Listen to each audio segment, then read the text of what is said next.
2014 में खुद उमर साहब अमित शाह जी से मिलने गए कि हम बिला शर्त और शुरूत आपके साथ सरकार बनाना चाहते हैं।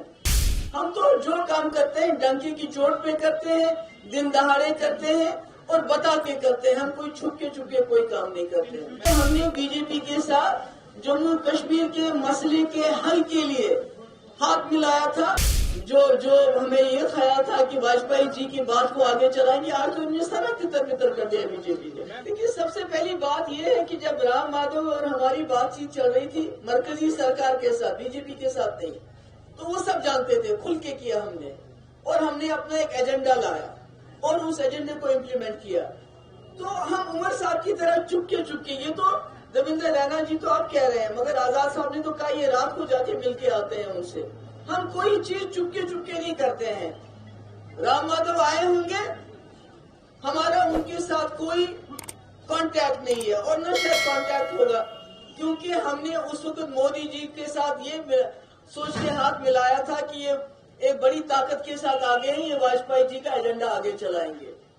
और यही वजह है कि बहसत वजीर आला, पहली वजीर आला जम्मू कश्मीर की, जिन्होंने सेपरेटिस्ट को खत लिखा कि आप बातचीत की दावत दी मैंने उनको। मुझे बताइए कौन वजीर आला कर सकता है? बाकी देवेंद्र रैना इनके दोस्त हैं, वाकिफ हैं इनके। जब वो कहते हैं कि 2014 में खुद उमर साहब अमित शाह जी से मिलने गए कि हम बिला शर्त और शुरूत आपके साथ सरकार बनाना चाहते हैं। हम तो जो काम करते हैं डंके की चोट पे करते हैं, दिन दहाड़े करते हैं और बता के करते हैं। हम कोई छुप के कोई काम नहीं करते हैं। बीजेपी के साथ आपकी अलायंस कतई नहीं। मैंने कहा कि हमने बीजेपी के साथ जम्मू कश्मीर के मसले के हल के लिए हाथ मिलाया था कि अगर मुफ्ती साहब को वजीर आला बनना होता तो वो कांग्रेस के साथ मिलकर भी बन सकते थे। तो हमारा एजेंडा था रेजोल्यूशन, जिसके लिए आपको याद होगा कि अशोक जेटली भी यहाँ आए बातचीत के लिए, रामविलास पासवान आए, होम मिनिस्टर आया, मगर हुर्रियत वालों ने दरवाजे नहीं खोले तो मैं क्या करूं। तो आज तो कोई गुंजाइश ही नहीं लग रही है कि खुदा ना खास्ता जो हमें ये ख्याल था कि वाजपेयी जी की बात को आगे चलाएंगे, आज तो उन्हें सारा तितर कर दिया बीजेपी ने। अगर हम देखें बीच में आ रहे पीडीपी में राहुल गांधी का ये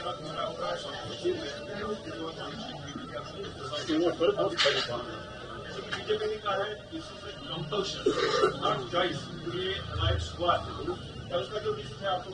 अरे देखिए, ये तो मुझे नहीं मालूम कंपल्शन है ये क्या है, पर जहां भी एनसी और कांग्रेस का अलायंस हुआ है वहां पर, खासकर जैसे आपको लद्दाख में अलायंस हुआ था तो एनसी ने इंडिपेंडेंट कैंडिडेट खड़ा कर दिया, जो जीत के आ गया फिर वो एनसी में चला गया।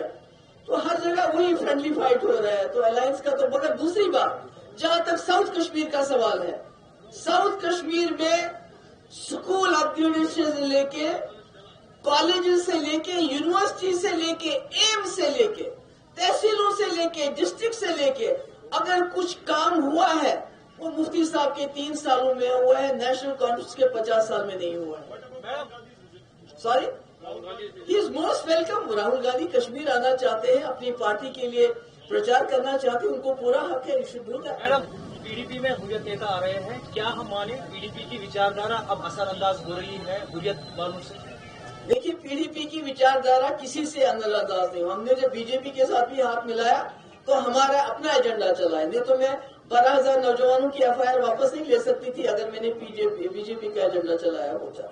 मैं चिट्ठी नहीं लिखती हुर्रियत वालों को, इसलिए पीडीपी को अपने एजेंडे पे भरोसा है और वो प्रैक्टिकल है, वो रियलिस्टिक है। वो बात हो सकती है, हम कहते हैं रास्ते खोलो, बीजेपी कहती है हम उस कश्मीर को वापस लाएंगे, हम कहते हैं पहले उस कश्मीर और इस कश्मीर के रिप्रेजेंटेटिव्स को एक ज्वाइंट काउंसिल में तब्दील करो। तो हम तो एक रियलिस्टिक सोल्यूशन दे रहे हैं ना। हम कहते हैं जहां जहां सिचुएशन इंप्रूव हो गई है वहां फौज को निकाल के बैरक्स में वापस भेजो। जहां जहां मुफ्ती साहब ने निकाला था, अनंतनाग में कई जगह पे निकाला, जहां पर यूनिवर्सिटी बनी, कॉलेज बने।